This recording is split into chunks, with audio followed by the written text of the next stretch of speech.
Namaste and welcome to day 19 of 30 days of Appwrite. Up until now, we have learned lots of features of Appwrite like authentication, teams, user management, and database. Our applications need more than just database. They need storage in order to save files or binary data. And Appwrite comes bundled with an extensive storage API.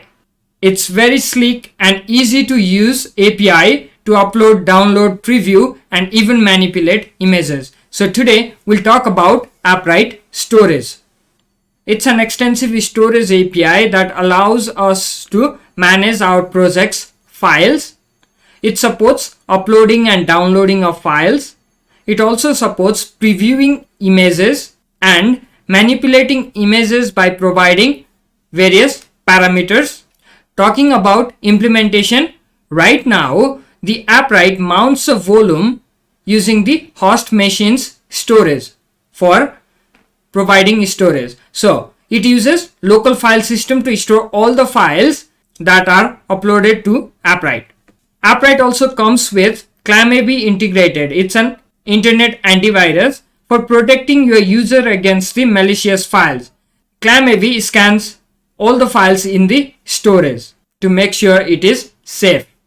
Apart from that, the support for external object storage services like AWS storage, DigitalOcean spaces, or other similar service is on its way. You can check the progress in the Utopia PHP storage library where we are implementing those storage services. Now, Appwrite API provides few services to handle storage data. First one is create a file, list files, get file, file preview, file download, and file view. Let's look at those individually. First, create a file. Create file allows us to upload file from our applications to the Appwrite storage. Here is the example code from Flutter where we can call storage.createFile and we can pass the file. In Flutter it should be passed as an instance of multi-part file.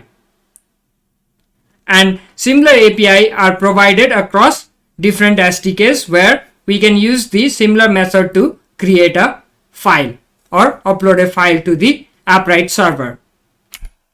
Next, list files. List files will list files from the storage, or to be exact, it lists the metadata of files like name, read and write permission of the files.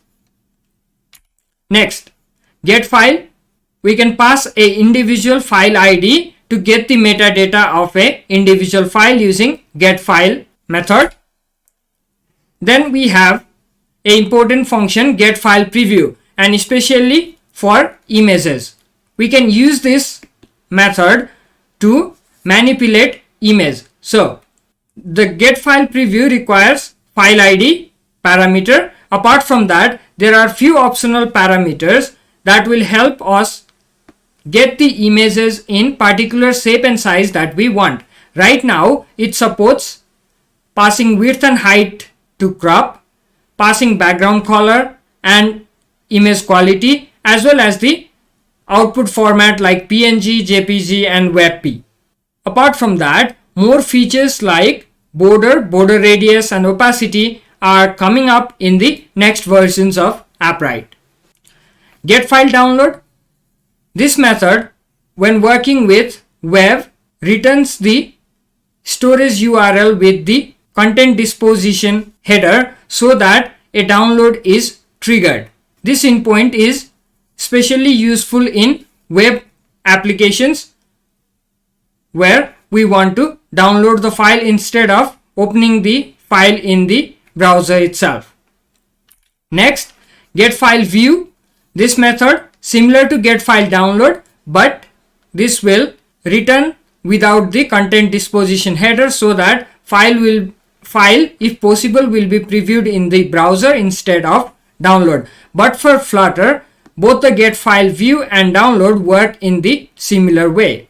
Now, let us see how we can use storage right from the console to manage the files in our project. Let us go to Appwrite Console.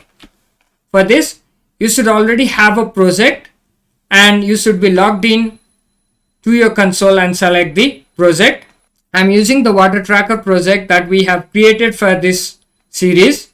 If you go to the storage section, right now there are no any files. So right from console, we can tap this plus button in order to upload a file. So let me upload an image.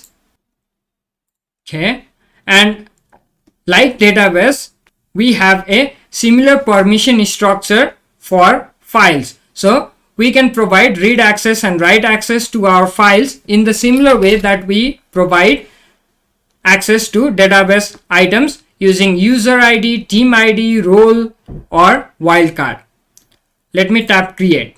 Once I create, the file is uploaded. We can preview the file right here.